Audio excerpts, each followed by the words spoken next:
Hello guys, welcome back to my channel. So today we are going to start our class 12th ISC history chapter number 2, that is establishment of Indian democracy from 1947 to 1966. यहाँ पे chapter का नाम आप लोगों के book में कुछ और दिया होगा, बट मैं अकॉर्डिंग टू दी सिलेबस पूरा का पूरा कंटेंट बना रहा हूँ, तो आप लोग सिर्फ इसको रेफर कर सकते हो। चलो तो बिना टाइम वेस्ट किए स्टार्ट करते हैं। सबसे पहले अपने बैकग्राउंड और इंट्रोडक्शन ऑफ द चैप्टर से। देखो, हमने पिछले चैप्टर में अच्छे से समझ लिया था कि कैसे ब्रिटिशर्स जो हैं वो हमें आज़ादी दे के चले गए थे ऑन 15 अगस्त 1947। लेकिन यहाँ पे साथ ही साथ पार्टीशन भी हो गया था कंट्री का और पाकिस्तान फॉर्म हो गया था। और पाकिस्तान के फॉर्मेशन के बाद हमने देखा था कि यहाँ ब्रिटिशर्स ने ना ही सिर्फ पाकिस्तान को फॉर्म किया था, जितने भी प्रिंसली स्टेट्स उस टाइम पे प्रेजेंट थे उन सबको आज़ादी दे दी थी, जिसके वजह से इन टोटल 565 प्रिंसली स्टेट्स हो गए थे। अब इसके बाद फिर हम लोग क्या देखते हैं कि सरदार वल्लभ भाई Patel, iron man of India, वो इन सबको इंटीग्रेट करते हैं इंडियन यूनियन में। लेकिन यहाँ जूनागढ़, हैदराबाद, कश्मीर, ये सब कुछ ना कुछ इशू अपना अपना उठाते हैं, वो भी बाद में सॉल्व कर दिया जाता है। तो ये सारे प्रॉब्लम्स अभी आप लोगों को मैं बताने वाला हूँ डिटेल में। इसके अलावा यहाँ पे ट्रांसफ़र ऑफ एसेट्स को लेके या फिर इंडस वाटर को लेके बहुत सारे प्रॉब्लम्स चल रहे थे इंडिया और पाकिस्तान के बीच। ऊपर से कश्मीर इशू था ही, एंड रिफ्यूजी प्रॉब्लम, बिकॉज बहुत सारे रिफ्यूजीज जो हैं वो पाकिस्तान से इंडिया में एंटर कर रहे थे, ईस्ट और वेस्ट दोनों तरफ से। ठीक है ना, बिकॉज उस टाइम पे पाकिस्तान दो तरीके से बना था ना, एक वेस्ट पाकिस्तान और एक ईस्ट पाकिस्तान, और बीच में इंडिया था। बाद में चल के जो ईस्ट पाकिस्तान था वो बांग्लादेश बन गया था, ये चीज़ तो आप लोगों को पता ही है। फिर उसके बाद यहाँ पे हम देखेंगे the linguistic organisation of the states. ठीक है, कि कैसे यहाँ पे लिंग्विस्टिक डिमांड्स यानी कि लैंग्वेज के ऊपर यहाँ पे लोग डिमांड करने लगे थे कि हमारे स्टेट्स को बनाने चाहिए। ठीक है, और उसके अलावा यहाँ पे हम लोग पढ़ेंगे about the preparation and the impact of first general election of 1951 to 52। ठीक है, चलो तो फिर स्टार्ट करते हैं अपने लेक्चर को। सबसे पहले मैं बता दूं कि हमारा जो देश है वो आज़ाद हो चुका था 15 अगस्त 1947 को, लेकिन उसके बाद कॉन्स्टिट्यूशन बना था 1949 में 26 नवंबर को। लेकिन वो इफ़ेक्ट में कब से आया? इफ़ेक्ट में आया था 26 जनवरी 9। ठीक है, मतलब पूरे कंट्री के ऊपर वो इन्फोर्स हो गया था। चलो इसके बाद आगे बढ़ते हैं अपने सबसे पहले टॉपिक पे, that is integration of princely states. तो यहाँ पे हुआ क्या? A political issue arose to unify princely states under a single administration of Indian government, because British gave independence to all 565 princely states, which was then criticised by Nehru as this can lead to the balkanisation of the country. मैंने यहाँ पे पिछले video में भी आप लोगों को बताया था कि बाल्कनाइजेशन ऑफ द कंट्री का मतलब है कि जैसे यूरोप में बाल्कन कंट्रीज हैं, छोटे छोटे छोटे छोटे कई सारे नेशंस हैं, वैसे ही कहीं इंडिया का भी हाल ना हो जाए इस पॉलिसी की वजह से, छोटे छोटे अलग अलग देश ना बढ़ जाए इंडिया के। ठीक है ना। उसके बाद यहाँ पे सरदार वल्लभ भाई पटेल का क्या रोल था इस इंटीग्रेशन में? इन्हीं को सबसे इम्पॉर्टेंट की फिगर कहा जाता है। वैसे इनके बारे में अगर मैं बताऊं तो ये मिनिस्टर थे ऑफ होम अफेयर्स, यानी कि आज के टाइम पे जो अमित शाह हैं। उसके बाद डिप्टी प्राइम मिनिस्टर भी ये थे। ठीक है, 1947 से 50 तक ही proposed rulers to join Indian union.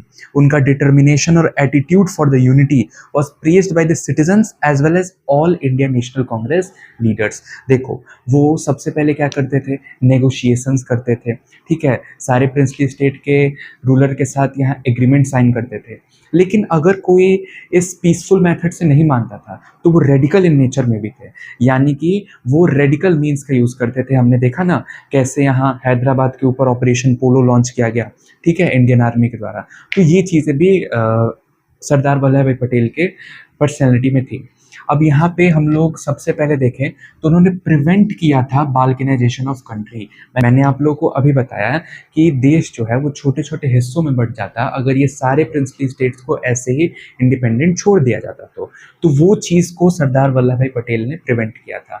फिर उसके बाद इंस्ट्रूमेंट ऑफ एनेक्सेशन, ये बहुत इंपॉर्टेंट लीगल डॉक्यूमेंट होता है, ठीक है। इंस्ट्रूमेंट ऑफ एक्सेशन एक लीगल डॉक्यूमेंट को कहा जाता है जिसको साइन करने के बाद कोई रूलर जो है वो यहाँ इंडियन यूनियन के साथ मर्ज हो जाता है, ठीक है। जैसे जूनागढ़ ने, राजा हरी सिंह ने, यहाँ कश्मीर के निज़ाम ने, इन सब लोगों ने यहाँ पे इंस्ट्रूमेंट ऑफ एक्सेशन बाद में चल के साइन किया था, ठीक है। उसके बाद यहाँ प्रीवी पर्स इंट्रोड्यूस करने वाले सबसे पहले सरदार वल्लभ भाई पटेल ही थे। अब प्रीवी पर्स क्या होता है? तो प्रीवी पर्स जो है वो एक एनुअल फाइनेंशियल कंपनसेशन है, यानी कि सालाना बेसिस पे हम लोग रूलर्स को कुछ पैसा देंगे सरकार की तरफ से। एंड प्रिविलेजेस, कुछ प्रिविलेजेस भी मिलेंगी रॉयल फैमिलीज को, ठीक है। ये चीज़ जो थी वो 1971 तक चले जा रही थी, लेकिन फिर बाद में चल के इंदिरा गांधी ने इसको अबॉलिश किया था, ठीक है। तो प्रीवी पर्स भी यहाँ रूलर्स को अपीस करने के लिए लाया गया था पटेल के द्वारा। Now he was known as iron man of India because वही एक ऐसे व्यक्ति थे जिन्होंने इतने सारे छोटे छोटे हिस्सों को देश के साथ जुड़ने में की रोल निभाया था। यहाँ पे मैं अपने नोट से ही पढ़ा रहा हूँ, ठीक है। अब इतने छोटे से बोर्ड के ऊपर मैं सब कुछ तो लिख नहीं सकता, इस वजह से मैं कुछ बोल भी देता हूँ आप लोग।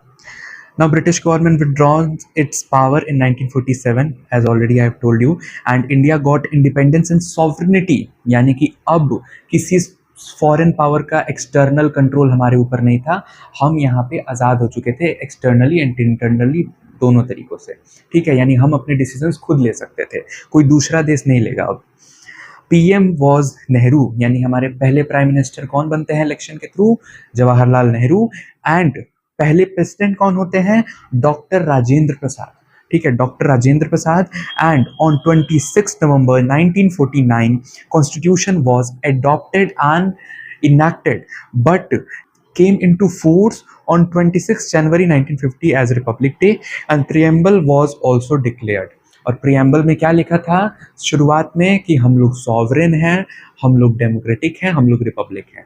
जो दो वर्ड्स आज के टाइम पे तुम लोग प्रियम्बल में देखते हो as a introduction of the constitution, वो बाद में ऐड हुए थे by the 42nd constitutional amendment act, जो मैं पॉलिटिकल साइंस में डिटेल में पढ़ाऊंगा, सेकुलर और सोशलिस्ट, ठीक है। उस टाइम पे सिर्फ सॉवरेन, डेमोक्रेटिक और रिपब्लिक ही था हमारे प्रियम्बल में। चलो आगे देखते हैं। तो हम देखते हैं कि लास्ट में यहाँ इन्हीं सारे मेथड्स का यूज़ करके जो हमारे पटेल जी होते हैं वो इन सारे 565 प्रिंसली स्टेट्स को इंडियन यूनियन के साथ इंटीग्रेट कर देते हैं और फाइनली जो यूनिटी होती है इंडिया की कंप्लीट हो जाती है। जो आज के टाइम का इंडिया है वो बन जाता है। लेकिन कहानी यहीं ख़त्म नहीं होती। यहाँ 3 ऐसे स्टेट्स होते हैं जो अपनी आज़ादी की मांग कर रहे होते हैं। सबसे पहले जूनागढ़, दूसरा हैदराबाद और तीसरा कश्मीर। चलो इनको थोड़ा डिटेल में देखते हैं। Annexation of Junagadh by the Indian union, तो ये कैसे पॉसिबल हो पाता है?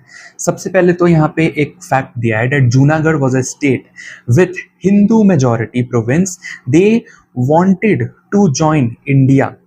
मतलब ये है कि जो जूनागढ़ में पॉपुलेशन थी वो हिंदूज की थी और जो हिंदूज थे वो इंडिया के साथ ज्वाइन होना चाहते थे। बट मुस्लिम रूलर, वहाँ पे कौन था? मुस्लिम रूलर था। मुस्लिम रूलर का नाम क्या है? मोहम्मद महाबत खानजी थ्री। ये नाम नोट डाउन कर लो। Mohammad Mahabat Khanji three was the ruler of the Junagadh that time. अब मोहम्मद महाबत खानजी थ्री जो था वो चाहता था कि मैं न्यूली क्रिएटेड जो कंट्री बनी है पाकिस्तान उसके साथ जूनागढ़ को ज्वाइन कर दूं, लेकिन ये चीज़ वहाँ के लोगों को पसंद नहीं आ रही थी, ठीक है, और वो लोग इंडिया के साथ ज्वाइन होना चाहते थे। But Nehru and Patel opposed this and people of Junagadh revolted and started protest against Nawab decision. So he got afraid and flew to Karachi, that is in Sindh। यानी कि जब protest होते हैं तो protest के कारण यहाँ पे जो नवाब होता है वो डर जाता है और डर के कराची भाग जाता है, ठीक है। और फाइनली यहाँ पे इंडियन आर्मी कैप्चर कर लेती है और नेहरू एंड पटेल डिक्लेयर करते हैं annexation of Junagadh with the Indian union. लेकिन यहाँ पे डेमोक्रेटिक वेज को फॉलो करने के लिए 1948 में प्लेबिसाइट कंडक्ट कराया जाता है। अब प्लेबिसाइट का मतलब मैं पिछले वीडियो में ही बताया था कि एक टाइप से रेफरेंडम होता है, पोल होता है, जिसमें कि लोग वोटिंग के थ्रू खुद डिसाइड करते हैं कि हमें किस कंट्री को ज्वाइन करना है, बेसिकली वी कैन से। तो यहाँ प्लेबिसाइट जो था वो फेवर में था इंडिया के। 99% वोट्स जो हैं वो इंडिया के फेवर में लोग करते हैं। तो जूनागढ़ की तो कहानी यहाँ पे ख़त्म हो गई। वही चीज़ें मैंने यहाँ पे शॉर्ट में लिखी है, आप लोग देख सकते हो। फिर उसके बाद आगे बढ़ते हैं हैदराबाद पे। नाउ हैदराबाद का एनेक्सेशन कैसे होता है इंडिया के साथ। Hyderabad was a land locked territory. Land locked territory का मतलब क्या होता है, जो स्टेट चारों तरफ से लैंड से घिरा हुआ हो, आसपास उसके कोई सी नहीं है, ठीक है। अब जैसे हमारा हैदराबाद साउथ में आता है, ठीक है, वो मिड में है और उसके चारों तरफ इंडिया था। तो सोचो हैदराबाद यहाँ इंडिया के बीचों बीच है, कहाँ पाकिस्तान, और निज़ाम जो है वो बाद में कहने लगा कि पाकिस्तान के साथ मैं ज्वाइन करूँगा। तो ये चीज़ गलत थी कि नहीं।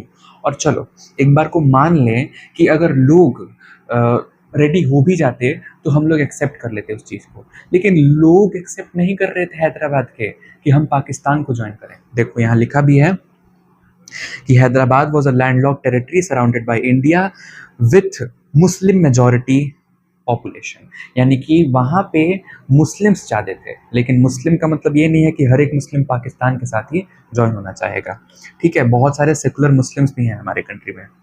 रूलर कौन था, निज़ाम था। निज़ाम का नाम मीर ओस्मान अली खान। इस नाम को नोट डाउन करो, Mir Osman Ali Khan was the ruler who was the Nizam of Hyderabad that time, who not wanted to join any country। वो किसी कंट्री को ज्वाइन नहीं करना चाहता था, वो इंडिपेंडेंट रहना चाहता था, लेकिन कहीं ना कहीं वो प्रो पाकिस्तानी था, ठीक है ना। बाद में चल के वो फेवर में आ गया था पाकिस्तान को ज्वाइन करने के लिए। When Patel negotiated, the Nizam signed a standstill agreement in 1947। अब हमारे जो पटेल जी हैं वो नेगोशिएट करने स्टार्ट करते हैं निज़ाम के साथ, लेकिन वो स्टैंड स्टिल एग्रीमेंट साइन कर लेता है 1947 में कि अभी रुक जाओ, एक साल के लिए मुझे इस बारे में कोई बात नहीं करनी है, ठीक है। एक साल बाद हम लोग देखेंगे कि मुझे ज्वाइन करना है कि नहीं करना है, ठीक है। तो stand still agreement is a kind of pause, okay, pause on the negotiations. अब यहाँ जो एक साल का टाइम पीरियड निज़ाम को मिलता है, उसमें वो क्या करना चाह रहा था, वो अपनी आर्मी इंक्रीज करना चाह रहा था ताकि मैं इंडिया के साथ लड़ाई कर सकूं, ठीक है। वॉर का सिचुएशन आए तो मैं इंडिया से जीत जाऊं। He wanted to be independent and started increasing its defense and military to protect against the invasion of India। अब यहाँ पे एक मिलिट्री ग्रुप था, निज़ाम का जो मिलिट्री ग्रुप था उसको रज़ाकार्स कहा जाता था। देखो, a military group was called Razakars of armed forces led by Ittehad ul Muslimeen. ये थोड़ा ज़्यादा डिटेल में दिया है कि जो आर्म्ड फोर्सेस थे इतिहाद उल मुस्लिमीन, उसी का एक पार्ट था मिलिट्री ग्रुप रज़ाकार्स, जो कि निज़ाम को सपोर्ट करता था। बट अ पॉलिटिकल पार्टी, उस टाइम पे वहाँ एक पॉलिटिकल पार्टी भी थी हैदराबाद में जिसका नाम था हैदराबाद स्टेट कांग्रेस। अब हैदराबाद स्टेट कांग्रेस लॉन्च करता है सत्याग्रह प्रोटेस्ट मूवमेंट। सत्याग्रह प्रोटेस्ट मूवमेंट निज़ाम के रूल के खिलाफ, और लोग जो थे वो इस कांग्रेस के साथ थे, लेकिन इसको निज़ाम सप्रेस करता है और लोगों के ऊपर एट्रोसिटीज़ करता है। ना ही सिर्फ लोगों के ऊपर, आम जनता के ऊपर भी जो इंडिया के फेवर में थी, चाहे वो वुमेन हो चाहे वो चिल्ड्रन हो। और ये देख के इंडिया जो है वो शांत नहीं बैठता, बिकॉज एट्रोसिटीज़ जो है वो इंडिया बर्दाश्त नहीं कर सकता था। होता क्या है, यहाँ पे पटेल रिक्वेस्ट करते हैं नेहरू से कि यहाँ सिचुएशंस जो है वो वर्सन होती जा रही है। उसी के वजह से इंडियन गवर्नमेंट इन्वेड करती है हैदराबाद को थ्रू ऑपरेशन पोलो। यहाँ ऑपरेशन पोलो का जो नाम है वो बहुत इम्पॉर्टेंट हो जाता है। ये ऑपरेशन पोलो कब लॉन्च किया जाता है, 13 सितंबर को। 13 सितंबर को 1948 में 13 सितंबर को 1948 में ऑपरेशन पोलो लॉन्च किया जाता है इंडियन गवर्नमेंट के द्वारा ऑन हैदराबाद। एंड फाइनली हम देखते हैं कि डर के निज़ाम जो है वो इंस्ट्रूमेंट ऑफ एनेक्सेशन जो है वो साइन कर लेता है इंडिया के साथ, और हैदराबाद भी इंडियन यूनियन का पार्ट बन जाता है। चलो, अब फाइनली सबसे बड़ा एप्पल ऑफ डिस्कॉर्ड जो आज तक इंडिया और पाकिस्तान के बीच में बना हुआ है वो है कश्मीर। अब ये कश्मीर इशू जो है वो आप सबको समझना ज़रूरी है, बिकॉज आज का भी जो पॉलिटिकल सिनेरियो है वो इसी के अराउंड घूम रहा है। ठीक है, तो हमें रूट्स जानना ज़रूरी है। होता क्या है, कश्मीर भी एक प्रिंसली स्टेट होता है, लेकिन वहाँ पे रूलर कौन होता है? हरी सिंह, राजा हरी सिंह। अब राजा हरी सिंह थे हिंदू, ठीक है, और वहाँ की पॉपुलेशन क्या थी? सारी मुस्लिम, अपोजिट ऑफ जूनागढ़। ठीक है, अब यहाँ पे जो मुस्लिम मेजॉरिटी थी वो एक हिंदू प्रिंस के अंडर थी, और हरी सिंह भी यहाँ पे निज़ाम की ही तरह इंडिपेंडेंट रहना चाहते थे। वो किसी भी कंट्री को ज्वाइन नहीं करना चाहते थे। ठीक है, वो खुद की कंट्री बनाना चाहते थे, और इसी वजह से उन्होंने भी यहाँ पे स्टैंड स्टिल एग्रीमेंट साइन कर रखा था। लेकिन कश्मीर में ही एक पार्टी थी, एक पॉलिटिकल पार्टी थी जिसका नाम था Jammu and Kashmir national conference party. Jammu and Kashmir national conference party, मैंने शॉर्ट फॉर्म में लिखा है। और वो किसके अंडर थी? इसके लीडरशिप किसके हाथ में था? शेख अब्दुल्ला के हाथ में। और ये किसको ज्वाइन करना चाहते थे? इंडिया को। क्यों? बिकॉज इंडिया एक सेकुलर कंट्री थी। ठीक है, यहाँ पे वो एक्सट्रीमिस्ट पाकिस्तान के साथ नहीं जाना चाहते थे जो सिर्फ मुस्लिम्स को फेवर करते थे। ठीक है, यहाँ पे वो सेकुलर कंट्री इंडिया के साथ ज्वाइन करना चाहते थे। इसी वजह से यहाँ शेख अब्दुल्ला ने अपने पार्टी के साथ मिलके Jammu and Kashmir national conference के साथ प्रोटेस्ट मूवमेंट चलाए थे कश्मीर के अंदर अगेंस्ट राजा हरी सिंह। अब यहाँ पे याद रखना कि शेख अब्दुल्ला जो है वो बाद में चल के कह सकते हैं कि prime minister, administrative head of Kashmir भी होते हैं। ठीक है, उस टाइम पे ना चीफ मिनिस्टर नहीं था, प्राइम मिनिस्टर था। आर्टिकल 370 जो था अब रिमूव हो गया है 2019 से, तो वो चीज़ें वैसे छोड़ो। यहाँ पे Nehru decided that a plebiscite should take place. अब नेहरू सोचते हैं कि कश्मीर में क्यों ना प्लेबिसाइट कराया जाए, पता चल जाएगा कि लोग किसके साथ जुड़ना चाहते हैं। लेकिन उससे पहले ही पाकिस्तान जो है वो बौखला जाता है कि ऑलरेडी ये लोग जूनागढ़ और हैदराबाद ले चुके हैं, कश्मीर अब हमारा होना चाहिए। पाकिस्तानी आर्मी अटैक्ड श्रीनगर, श्रीनगर यानी capital of Kashmir. So Raja Hari Singh wanted help from India, because इस सिचुएशन में वो खुद अकेले तो लड़ नहीं सकते थे। लेकिन इंडिया में उस टाइम पे गवर्नर जनरल होते हैं। अब तुम्हें पता ही होगा कि जब तक कॉन्स्टिट्यूशन नहीं बना था, रिपब्लिक डे सेलिब्रेट नहीं किया गया था 26 जनवरी 1950 में, तब तक यहाँ गवर्नर जनरल का डेजिग्नेशन था। तो गवर्नर जनरल उस टाइम पे कौन थे? इंडिया के लॉर्ड माउंटबेटन थे। और लॉर्ड माउंटबेटन ने रिफ्यूज कर दिया था कि हम किसी के इंटरनल मैटर में क्यों इंटरफेयर करें, कश्मीर हमारा पार्ट तो है नहीं, ये इंटरनेशनल लॉ के खिलाफ है। लेकिन अब राजा हरी सिंह इस सिचुएशन में करते क्या? उन्होंने इंस्ट्रूमेंट ऑफ एनेक्सेशन को साइन कर लिया 26 अक्टूबर 1947 को इंडिया के साथ। ठीक है, 22 अक्टूबर को हमला हुआ पाकिस्तान का, 26 अक्टूबर को यहाँ इंडिया के साथ इंस्ट्रूमेंट ऑफ एनेक्सेशन साइन कर लिया गया था राजा हरी सिंह के द्वारा। और इसी के थ्रू जो कश्मीर है वो ऑफिशियली लीगली इंडिया का पार्ट बन जाता है। लेकिन इस बार पाकिस्तान नहीं रुकने वाला था। देखो होता क्या है, पाकिस्तान कश्मीर में अंदर आते जा रहा था, लेकिन फिर जो इंडियन आर्मी थी और एयरक्राफ्ट था वो भेजा जाता है श्रीनगर में अगेंस्ट पाकिस्तानी आर्मी, और इसी के थ्रू पहला इंडो पाक वॉर लड़ा जाता है 1948-49 में। ठीक है, पहला इंडो पाक वॉर कब होता है? 1948-49 में, due to this Kashmir issue, जिसमें इंडियन आर्मी जो है वो सक्सेसफुल हो जाती है पाकिस्तानी आर्मी को पीछे ढकेलने में। अब यहाँ बीच में इंटरफेयर कौन कर देता है? UN security council. अब यूएन सिक्योरिटी काउंसिल जो है वो एक पीस मेकिंग बॉडी है, तो उसको लगता है कि हमें लड़ाई रोकनी चाहिए, तो उन्होंने सीज फायर डिक्लेयर कर दिया। लेकिन ये सीज फायर क्रिटिसाइज किया गया नेहरू के द्वारा और हमारे इंडियंस के द्वारा आज तक। क्यों? बिकॉज उसी के वजह से तो आज के टाइम पे जो कश्मीर है वो दो हिस्सों में बटा हुआ है। भले हम लोग अपने मैप पे पूरे कश्मीर को दिखाते हैं, लेकिन जो वर्ल्ड मैप है बाहर के देशों का, उसमें तुम लोग देखोगे कि आधा कश्मीर पाकिस्तान में है, आधा कश्मीर इंडिया में है। ठीक है, और ऑफिशियली आज के टाइम पे जो पीओके है, आज़ाद कश्मीर वाला एरिया, वो पाकिस्तान के ही हाथ में है। हम लोग उसको क्लेम करते हैं बस।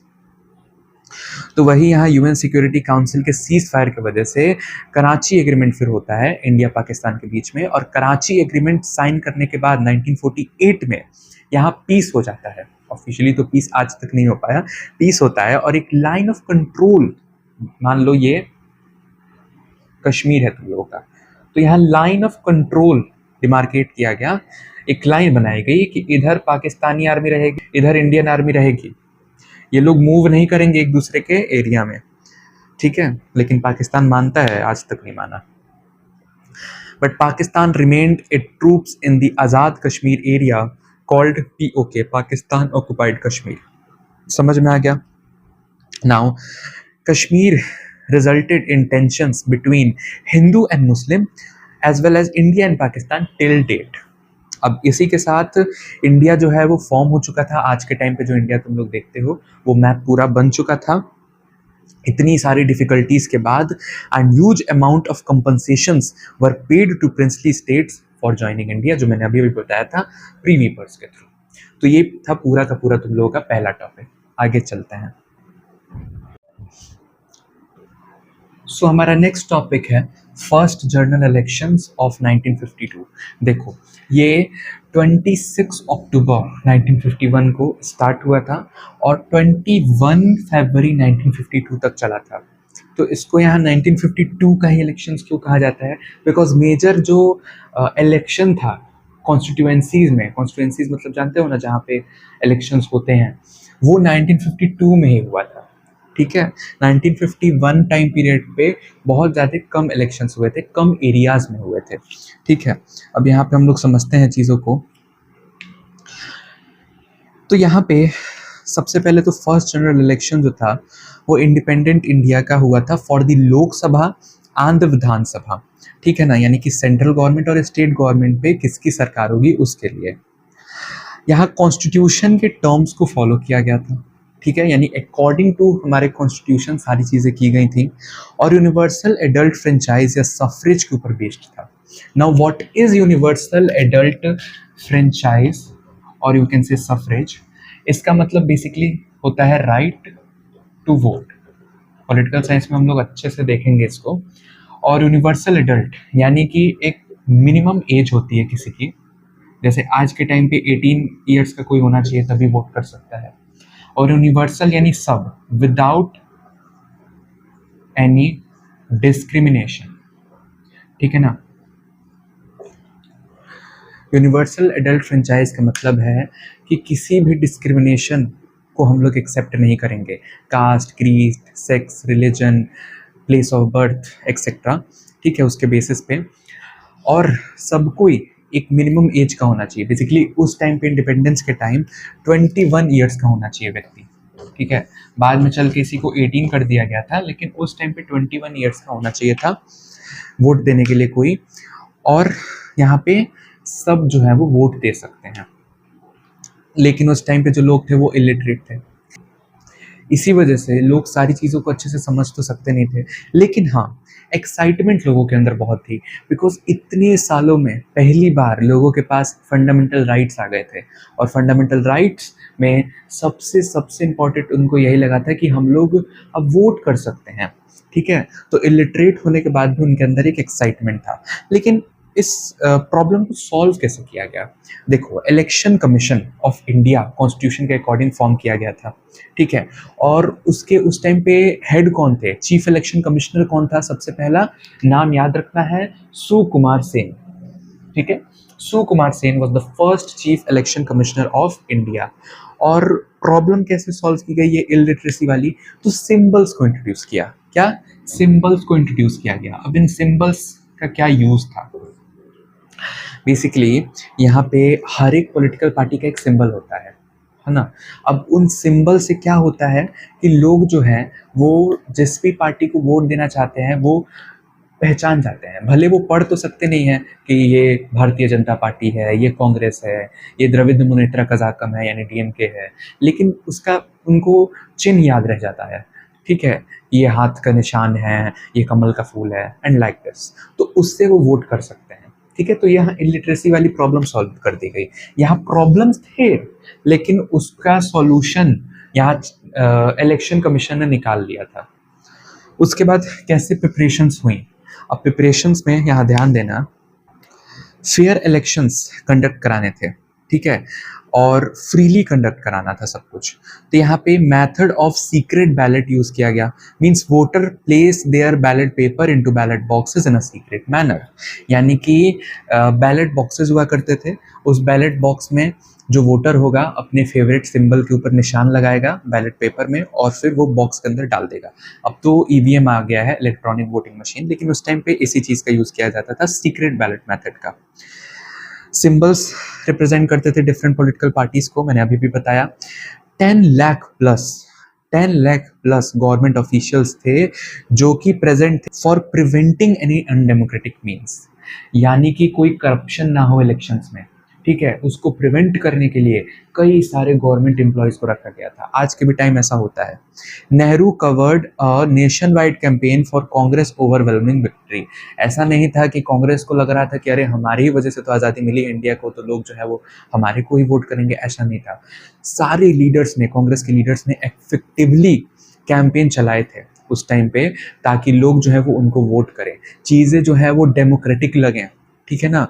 बाहर की कंट्रीज़ हमारे कंट्री को कहती थी कि अरे इंडिया जैसा नया नया आज़ाद हुआ देश क्या ही डेमोक्रेसी को इस्टेब्लिश कर पाएगा, लेकिन हम ही लोग यहाँ वर्ल्ड का कह सकते हैं लार्जेस्ट डेमोक्रेसी बने थे, बिकॉज हमारे पास इतना ज़्यादा पॉपुलेशन है।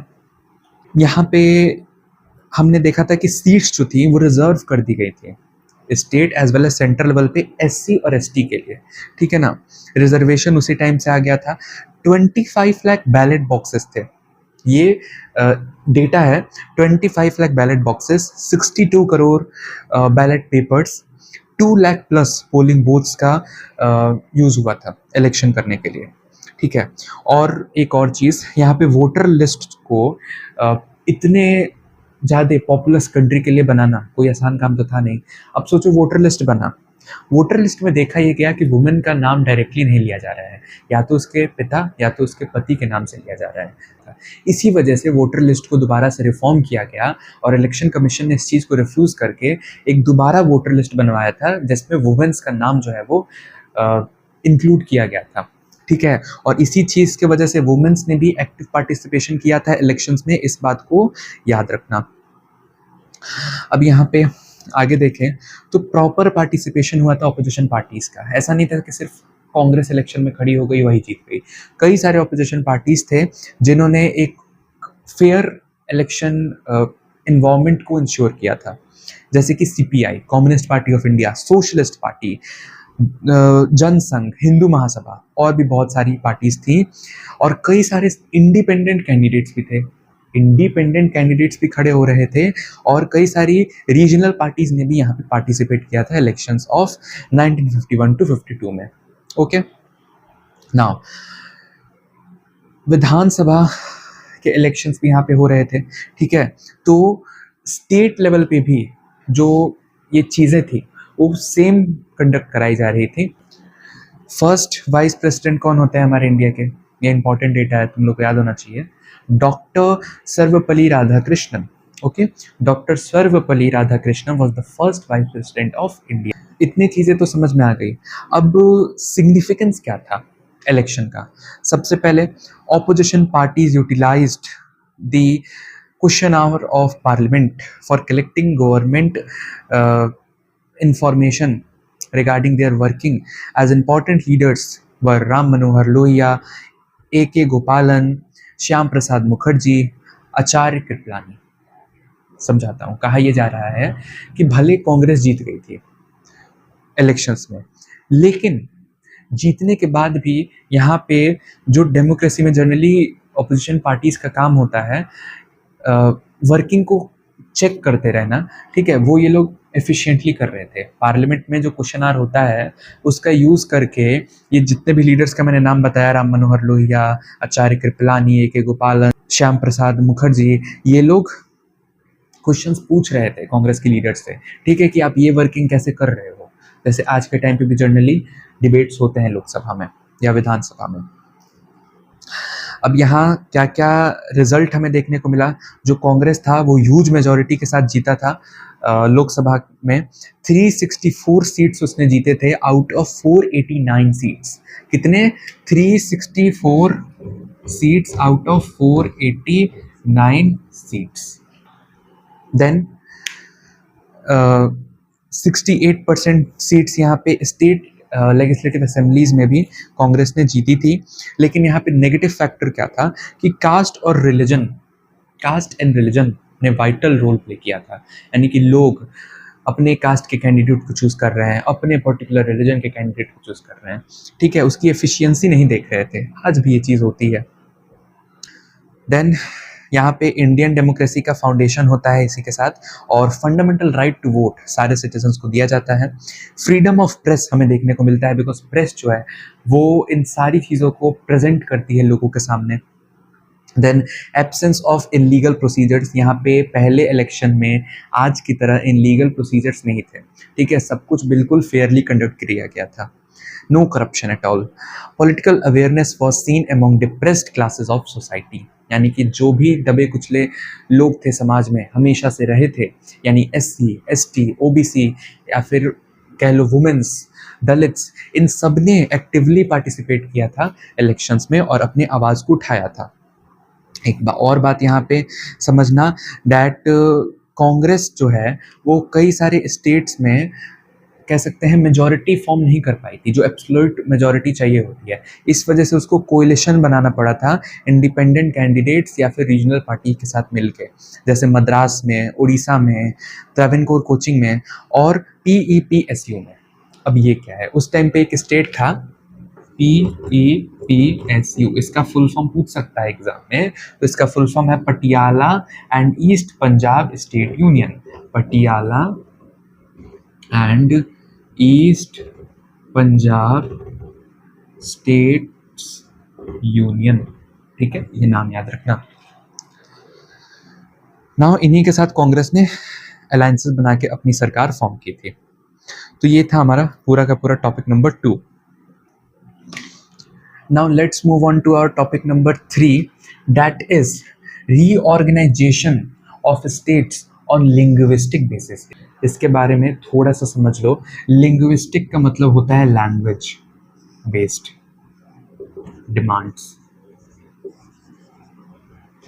यानी कि जो लोग थे उस टाइम पे इंडिपेंडेंस के बाद ये चाह रहे थे कि जो स्टेट्स हैं वो पर्टिकुलरली उनके लैंग्वेज के ऊपर बने।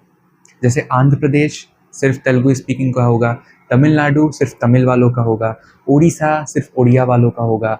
लाइक दिस जो डिविजन्स हैं वो की जा रही थी। अब लोग ये चीज़ क्यों चाह रहे थे?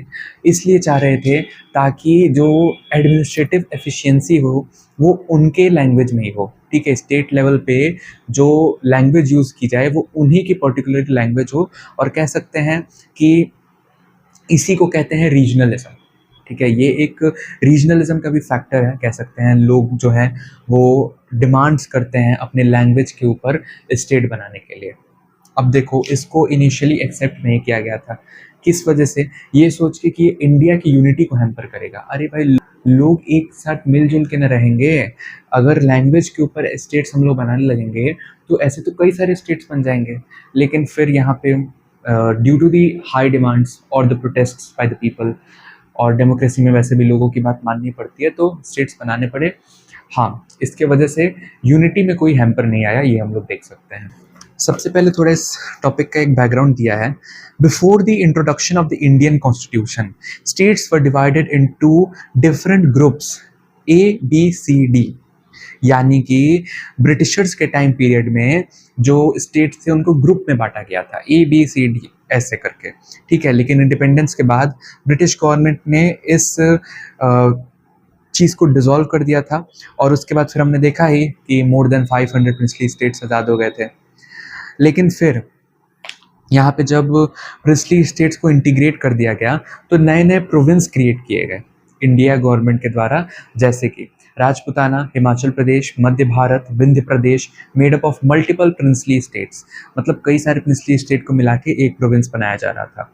Mysore, Hyderabad, Bhopal, Bilaspur became separate provinces.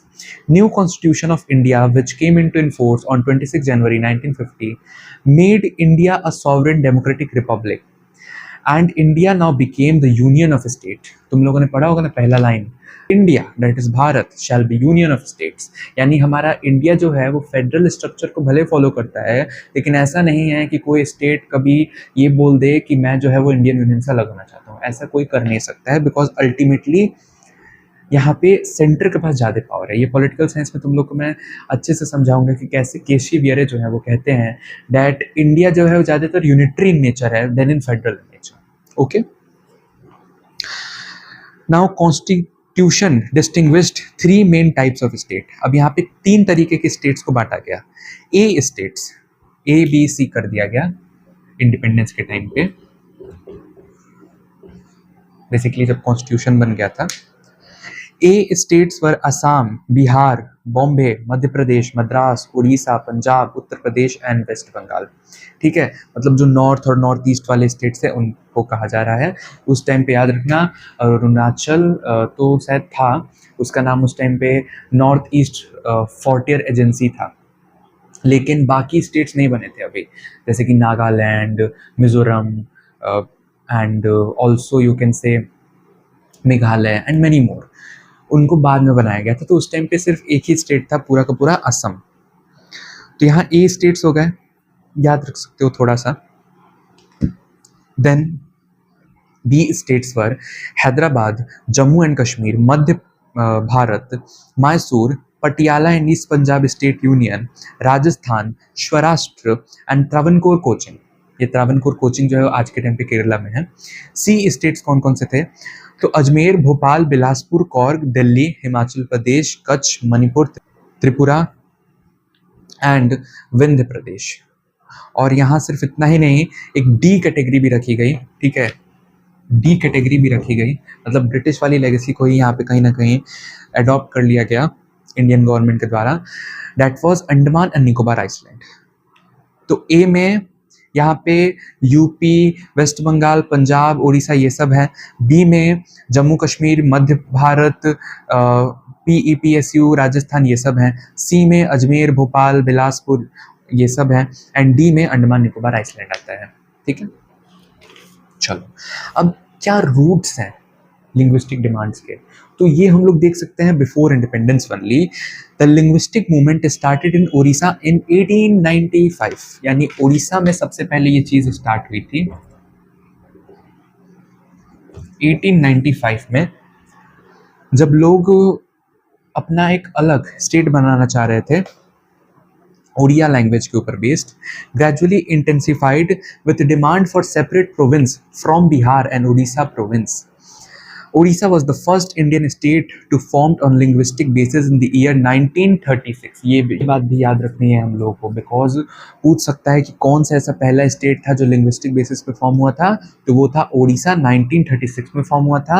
और किसके एफर्ट्स की वजह से, लीडरशिप किसकी थी, तो मधुसूदन दास की, मधुसूदन दास। क्लियर है। Now other small changes made to state boundaries during 1950 to 56 periods were: small state of Bilaspur was merged with Himachal Pradesh on 1 July 1954। Chandranagar जो कि एक फ्रेंच कॉलोनी थी, उसको वेस्ट बंगाल के साथ इनकॉर्पोरेट कर दिया गया 1955 में। आगे बढ़ते हैं अपने सबसे पहले स्टेट से जिसने इंडिपेंडेंस के बाद लिंग्विस्टिक डिमांड किया था, that is our Andhra Pradesh. ठीक है, उस टाइम पे आंध्रा बना था 1953 में। इसके पीछे हम लोग बैकग्राउंड देखें तो विशालांध्रा मूवमेंट स्टार्ट होता है आंध्रा में, ताकि जो मद्रास उस टाइम पे था उसको अलग करके एक नया तेलुगु स्पीकिंग लोगों के लिए स्टेट बनाया जाए। ठीक है, उस टाइम पे मद्रास था और मद्रास में 2 तरीके के लोग रहते थे, एक तमिल बोलने वाले जो आज के टाइम पे तमिलनाडु है, और एक तेलुगु बोलने वाले। तब ये तेलुगु वाले लोगों ने बोला कि हमें मद्रास से अलग करो और हमारा एक नया स्टेट बनाओ आंध्रा नाम का। ठीक है, तो इसी को विशालांध्रा मूवमेंट कहते हैं। अब Telugu speaking people of Andhra created pressure on Indian government but Nehru not accepted as the division can lead to the break down of the unity. ठीक है, स्टार्टिंग में तो नेहरू इस चीज के खिलाफ थे, मैंने बताया था तुम लोगों को, but later realized that in democracy demand should be fulfilled of the people. लेकिन कब ये चीज़ रियलाइज हुई? जब पुट्टी श्रीमालू, यहाँ पे एक लीडर थे Potti Sriramulu, sorry for the pronunciation, उनका डेथ हो गया था इसी कह सकते हैं मूवमेंट के दौरान, जब उन्होंने 56 डेज की फास्टिंग की थी। 56 डेज की फास्टिंग की थी, ठीक है। लेकिन सरकार ने उनकी बात नहीं मानी। अब इनके डेथ के बाद जो मूवमेंट था वो और हाई लेवल पे बढ़ गया था पुट्टी श्रीमालू के बाद। तो इसी वजह से यहाँ पे फाइनली जब देखने को मिलता है कि हड़ताल्स हो रहे हैं, वायलेंस हो रहे हैं तेलुगु पीपल के थ्रू, तो सरकार यहाँ 1953 में ही आंध्रा बना देती है। और उसी के बाद कई सारे इंडिया के कोनों में ये डिमांड्स उठने लगते हैं कि हमको भी अपना स्टेट लैंग्वेज के ऊपर चाहिए। तो इसी वजह से 1953 में एक स्टेट रीऑर्गेनाइजेशन कमीशन बनाया जाता है। स्टेट रीऑर्गेनाइजेशन कमीशन बनाया जाता है सरकार के द्वारा, और उसकी लीडरशिप किसको दी जाती है? Retired chief justice of supreme court Fazal Ali को, ठीक है। फैजल अली, नाम याद रखना, फैजल अली। और इसके दो और मेंबर्स होते हैं, स्टेट रीऑर्गेनाइजेशन कमीशन के दो और मेंबर्स होते हैं, के एम पनिकर और Hridaynath Kunzru. K M Panikkar and Hridaynath Kunzru. Finally ये जो कमीशन होता है वो अपना रिपोर्ट पास करता है, और इसी के बेसिस पे फिर सरकार 1956 में स्टेट रीऑर्गेनाइजेशन एक्ट पास करती है। एंड यहाँ पे लिंग्विस्टिक बेसिस पे स्टेट्स को क्रिएट किया जाता है। अब उसके बाद 14 स्टेट्स, मैंने लिखा है यहाँ पे, हाँ, 14 states and 6 union territories form होती हैं, ठीक है। 14 state and 6 union territory form होती हैं, जिसमें से एक एग्जांपल दिया है कि कैसे केरला को फॉर्म किया गया by merging Travancore Cochin princely state with Malabar district. Then state of Mysore बनाया गया by Coorg and Kannada speaking areas of Madras, Bombay and Hyderabad, ठीक है। This was the fact. वैसे अगर थोड़ा डिटेल में मैं बताऊं तो यहाँ पे कौन कौन से स्टेट बने थे? Andhra Pradesh, Assam, Bihar, Bombay, Jammu Kashmir, Kerala, Madhya Pradesh, Madras, Mysore, Odisha, Punjab, Rajasthan, Uttar Pradesh, West Bengal. Union territory कौन कौन सी थी? तो Andaman Nicobar island, Delhi, Himachal Pradesh, Lakshadweep, Minicoy and Amindivi island, Manipur and Tripura. Act was implemented in November 1956 and map of India was redrawn on the basis of linguistic identity. लेकिन क्या चीज़ें यहीं ख़त्म हो जाती हैं? नहीं, स्टेट्स को बनाने की डिमांड चलती रहती हैं, और आज तक जबकि चल रही हैं लैंग्वेज के बेस्ड। गोरखालैंड का डिमांड सुना है, दार्जिलिंग हिल के, उनका भी तो यही है। चलो अब यहाँ आ जाओ, next topic, creation of Gujarat and Maharashtra in 1960। अब उस टाइम पे ना गुजरात महाराष्ट्र नहीं हुआ करता था, उस टाइम पे एक सिंगल स्टेट हुआ करता था, बॉम्बे का, ठीक है। अब बॉम्बे को ही यहाँ पे तोड़ के गुजरात और महाराष्ट्र बनाया गया था। सो जो बाइलिंगुअल स्टेट था बॉम्बे का, उसमें प्रोटेस्ट चालू होते हैं by the people for creating two different state. और उस टाइम पे जो फाइनेंस मिनिस्टर थे सीडी देशमुख, वो भी गवर्नमेंट से रिजाइन कर देते हैं for the creation of Maharashtra. And finally यहाँ पे इस मूवमेंट के वजह से महाराष्ट्र एंड गुजरात 1 मई 1960 को बनाया जाता है, ठीक है। डेट याद रखना, 1 मई 1960। और आंध्रा का था 1 अक्टूबर 1953, 1 अक्टूबर 1953। फिर उसके बाद नेक्स्ट है पंजाब। अब यहाँ पे पंजाब जो है वो 1966 में बनता है ड्यू टू द पंजाबी सूबा मूवमेंट। सूबा वर्ड का मतलब होता है प्रोविंस या स्टेट, ठीक है। तो शिरोमणि अकाली दल ने बेसिकली मूवमेंट चलाया था उस टाइम पे।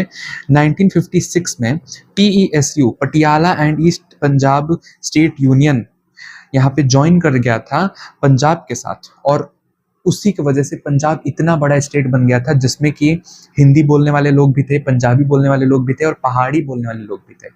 सोचो, इसी के कारण यहाँ पे फाइनली डिमांड्स हुए for the Sikh state of Punjabis, और बाद में चल के ये कंट्री बनाने की बात करने लग गए, Khalistan, led by Shiromani Akali Dal.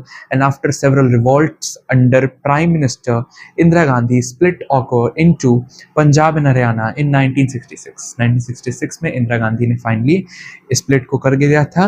And हुआ क्या कि जो पहाड़ी स्पीकिंग एरियाज थे, PEPSU वाले, उनको हिमाचल प्रदेश के साथ ज्वाइन कर दिया गया। फिर जो लोग हिंदी बोलते थे, बेसिकली हरियाणवी कह सकते हो, उनको हरियाणा एक नया स्टेट बना के डाल दिया गया उसमें। एंड पंजाबी स्पीकिंग वाले तो पंजाब में ही रहे। 1966 में ये चीज़ें हुई।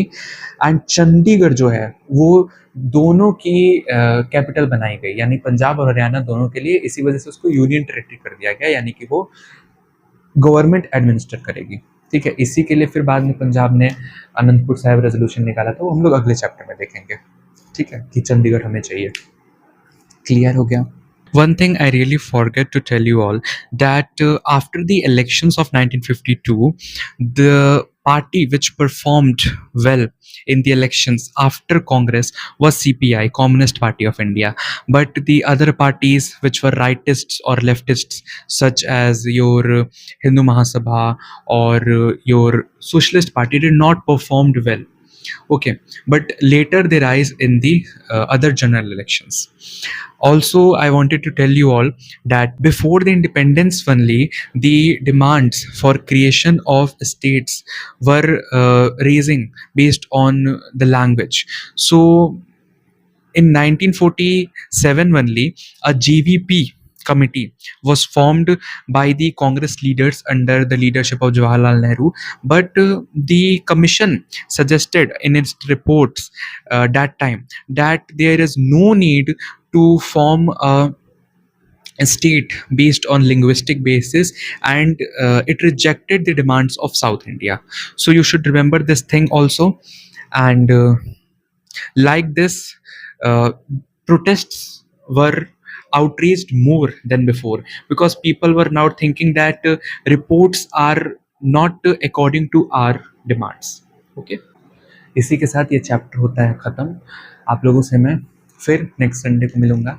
एंड प्लीज़ रिमेंबर दैट ये जितने भी मैंने डेट्स तुम लोगों को बताए कि जूनागढ़ कब इंडियन यूनियन का पार्ट बना, हैदराबाद, कश्मीर ने कब इंस्ट्रूमेंट ऑफ एनेक्सेशन साइन किया, या फिर आंध्रा, पंजाब, गुजरात, महाराष्ट्र कब बने, ये सारे के जो इम्पॉर्टेंटली ईयर्स हैं वो याद रखना, और हो सके तो डेट भी याद रखना, like 1 October of Andhra. Okay, like this. चलो बाय।